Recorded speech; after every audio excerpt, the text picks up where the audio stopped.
Already అభివృద్ధి చెందిన Amaravati already అభివృద్ధి ఎంతో కష్టపడి లక్షల కోట్లు తెచ్చి ఎంతో భూమిని సేకరించి ఆల్రెడీ అభివృద్ధి చేసి చెందిన ఫోటోలు కూడా పెట్టారు 14 నుంచి 19 వరకు డ్రోన్ కెమెరాలతోటి ఫోటోలు తీసి ఏమేం కట్టారు ఎంతవరకు చేశారు అభివృద్ధి చేసిన విషయాలు కూడా ఫోటోలు పెట్టారు. మళ్ళీ అభివృద్ధి చెందలేదు అంటున్నారు. 33,000 ఎకరాలు తీసుకున్నారు. సెక్రటేరియట్ కట్టాము, హైకోర్టు కట్టాము, అభివృద్ధి అయిపోయిందంటే వైజాగ్ లో ఏముంది మీరు కట్టడానికి? ఇంకెక్కడ స్థలం ఉంది మీరు కట్టడానికి? ఏం డెవలప్ చేయాలి మీరు వైజాగ్ ని? కర్నూలు న్యాయ రాజధాని అన్నారు. ఎప్పుడన్నా ఒక ఇటుకరా వేసారా? ఒక శంకుస్థాపన చేశారా? పోనీ Vizag executive capital real estate Kurnool గురించి న్యాయ రాజధాని గురించి ఆయన అడిగే ముందు రవికిరణ్ గారిని అడగాలి. ఎందుకంటే బీజేపీ స్టాండ్ కూడా న్యాయ రాజధాని విషయంలో వాళ్ళు ఏమి ఆయన మాత్రం అడగండి. ఎగ్జిక్యూటివ్ క్యాపిటల్ కి శంకుస్థాపన చేయకుండా దగ్గరకు వచ్చే ముందు న్యాయ రాజధాని సంగతి తేల్చుకొని దగ్గరికి రండి. న్యాయ రాజధాని సంగతి తేల్చుకొని రండి. మీరు అడ్వకేట్, మీరు ఫస్ట్ మాట్లాడాల్సింది బీజేపీ వాళ్ళతోటి. సార్ మాట్లాడతాను సార్, కానీ ఎగ్జిక్యూటివ్ క్యాపిటల్ అక్కడే అన్నారు.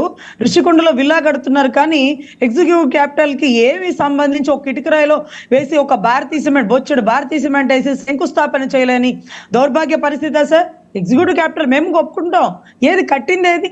4 సంవత్సరాల్లో మీరు అదేదో షాజహాన్ ముంతాజ్ కోసం తాజ్ మహల్ కట్టినట్టుగా ఈయనంటో అదేదో కట్టేస్తున్నాడు. ఋషికొండ మొత్తం కొల్లగొట్టేశాడు, మార్కెట్ కట్టారు. ఫస్ట్ అదే ఎగ్జిక్యూటివ్ క్యాపిటల్ అన్నారు, తర్వాత రోజాతో ఓపెన్ చేపించి పర్యాటక శాఖ అన్నారు. తర్వాత అసలు అది ఇప్పుడు ఏంటో మరి పాడుబడ్డ ఒక సినిమాలు షూటింగ్ పెట్టుకోవడానికి ఉపయోగిస్తారో మరి దేనికి వాడతారో, దేనికి వాడాలో, దాని ఖర్చులు ఏంటో, మా ఖజానా ఎందుకు కొల్లగొట్టారు, ఇవన్నీ సమాధానం చెప్పాలి కదా. ఒక పక్క జిల్లా రాజధానిగా డెవలప్ అవుతుందంటే మాకు సంతోషమే. ముందు మాది కరెక్ట్ గా ఏడ్చి తర్వాత ఇంకోటి ఏడిస్తే బాగుంటుందేమోనని. ఈరోజు తల్లికి అన్నం పెట్టలేనోడు పెన్నావుకి నక్లెస్ కొనిస్తాడా అని సామెతలు చెప్తుంటారు చూడండి. ఆ మాదిరికి ఇక్కడ మా అమరావతి బీడిపోయింది. మా భూమి ఎందుకు తీసుకున్నారు? ప్రతిపక్షంగా ఉన్నప్పుడు ఎందుకు ఖండించలేదు? ఈరోజు ఏదో సమాధానం చెప్పి తర్వాత ఇక్కడ నా వల్ల కాదమ్మా, నేను డైవర్స్ ఇచ్చేస్తాను, 4 ఏళ్ళు టైం పట్టింది, నేనేమీ చేయలేకపోయాను, ఇంకో పెళ్లి చేసుకుంటానని పక్కకు వెళ్ళమనండి. ఇక్కడ చేయలేడు, కానీ మళ్ళీ వైజాగ్ లో చేస్తాను, కర్నూలులో చేస్తాను రాజధాని అంటే ఎవరు ఇక్కడ పిచ్చివాళ్ళు లేరు సార్. నోటి మాటలు కాదు, ఇక్కడ వేల కోట్ల ఖరీదైన భూములు. కల్చర్ ఏంటండి? ఏమి లేక ఉద్ధరిస్తున్నారు